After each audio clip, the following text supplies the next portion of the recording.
nakasubaybay pa rin sa The Working President. Isang programa ang kamakailan lang inilunsad sa Binyan, Laguna para sa mga kababayan nating kasalukuyang walang trabaho o natanggal sa mga kumpanya dyan sa loob ng Laguna Technopark.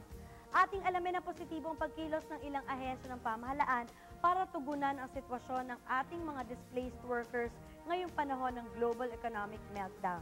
Narito ang aming feature sa Approve.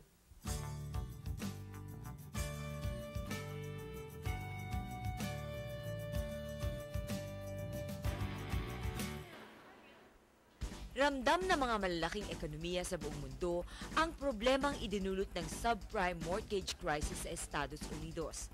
Maraming kumpanyang apektado nito ay nagsara na o di kaya nagtanggal ng kanilang mga manggagawa.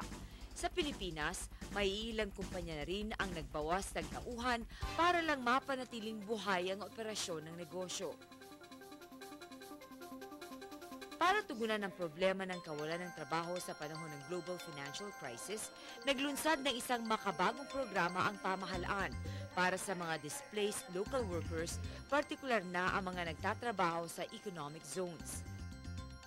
Ang innovative program para sa mga displaced workers ay pangunahing pagkilos ng tanggapan ng Philippine Economic Zone Authority at ng Department of Science and Technology, kaisa ang local government. Nauna nang iniatas ng Pangulo sa mga ahensya ng pamahalaan na gumawa ng paraan para mabigyan muli ng trabaho ang mga naapektuhan ng krisis.